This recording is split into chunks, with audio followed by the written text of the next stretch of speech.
Hello बच्चों, let's read the question. Question है which of the following statements are correct. तो statements जो दी हुई हैं वो पढ़ लेते हैं पहले। Arsenic and antimony are metalloids. Phosphorus, arsenic and antimony are mainly found as sulphide minerals. Covalent radii increases equally from N to Bi. Elements of group 15 have extra stability and higher ionization energy due to exactly half-filled NH2NP3 electronic configuration. And next is in group 15 elements, only nitrogen is gas, whereas all other are solid. And options दिए हुए हैं 1, 4, 5, 2, 3, 4, 1, 2, 3, 2, 3, 5. इनमें से कौन सी statements correct हैं is what you have to tell in this question. तो अगर इस question में हम बात करें की concept की, तो हम mainly यहाँ पे ग्रुप 15 के एलिमेंट्स की ही बात कर रहे हैं ऑफ द पीरियोडिक टेबल।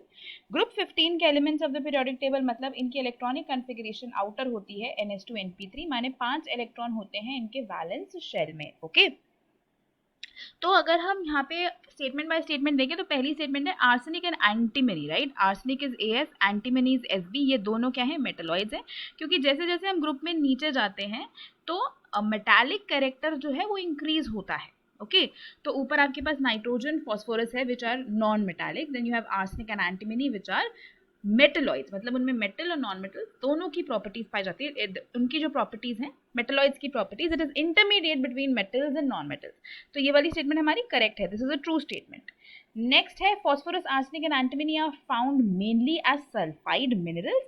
अगर हम बात करें तो अगर फॉस्फोरस की बात करते हैं तो ये एपेटाइट फैमिली को बेसिकली बिलोंग करता है, जैसे कैल्शियम फॉस्फेट कुछ इस तरीके से एग्जिस्ट करता है, या कैल्शियम X2 जहाँ पे X आपके हैलोजेंस हैं, तो ये मेन कंपोनेंट्स होते हैं फॉस्फेट रॉक्स के। तो सल्फाइड्स की फॉर्म में फॉस्फोरस नहीं एग्जिस्ट करता ज़्यादातर, ठीक है। लेकिन अगर हम बात करते हैं आर्सेनिक और एंटीमनी की, तो इनके तो सल्फाइड मिनरल्स के फॉर्म में ये पाए जाते हैं, लेकिन फॉस्फोरस सल्फाइड मिनरल्स के फॉर्म में नहीं, CaX2 या CH3PO4 की फॉर्म में ज़्यादा पाया जाता है।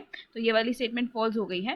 Covalent radii increases equally from nitrogen to bismuth.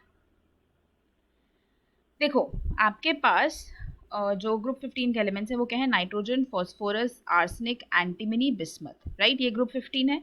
अब इसमें से जो नाइट्रोजन और फॉस्फोरस है यहाँ तक तो आपका कोवेलेंट रेडियाई इंक्रीज करता है, राइट। और इसका जो इंक्रीज होता है that is greater than the increase in comparison from arsenic to bismuth, ठीक है। आर्सेनिक से बिस्मथ तक जाने में जो इंक्रीज होता है that is less because of the D and F orbitals जो फिल होने लग जाते हैं as we go down the group, ठीक है। लेकिन नाइट्रोजन फॉस्फोरस में the increase is more pronounced in comparison to arsenic to bismuth. तो ये वाली स्टेटमेंट भी हमारी फॉल्स हो गई है, बिकॉज रेगुलर इंक्रीज नहीं होता, एक इक्वल इंक्रीज नहीं होता। Elements of group 15 have extra stability and higher ionization energy due to half-filled configuration. बिल्कुल सही बात है, NH2NP3 configuration होती है which is half-filled, and half-filled and completely filled configurations जो होती हैं they are very very stable because of higher exchange energy, right? Exchange energy ज़्यादा होती है तो इनकी स्टेबिलिटी ज़्यादा होती है, और स्टेबिलिटी ज़्यादा है तो ऑब्वियसली आयनाइजेशन एनर्जी भी ज़्यादा होगी, क्योंकि इलेक्ट्रॉन निकालने में एनर्जी ज़्यादा लगेगी एक स्टेबल कॉन्फिगरेशन में से। नेक्स्ट है group 15 elements only nitrogen is a gas whereas all others are solids. Then yes this is also true, nitrogen एक गैस की फॉर्म में एग्जिस्ट करता है एज N2, जबकि बाकी सारे एज सॉलिड्स एग्जिस्ट करते हैं। फॉस्फोरस का तो पता ही होगा, red phosphorus, white phosphorus, black phosphorus अलग अलग फॉर्म्स में होता है and it is solid, right. तो कौन कौन सी स्टेटमेंट्स करेक्ट हैं, फर्स्ट, फोर्थ एंड फिफ्थ, जो कि ऑप्शन ए में दी हुई है। तो अगर इस क्वेश्चन में हम देखते हैं फाइनल आंसर, तो इस क्वेश्चन का final answer is going to be option A. Hope you understood it well. Best of luck.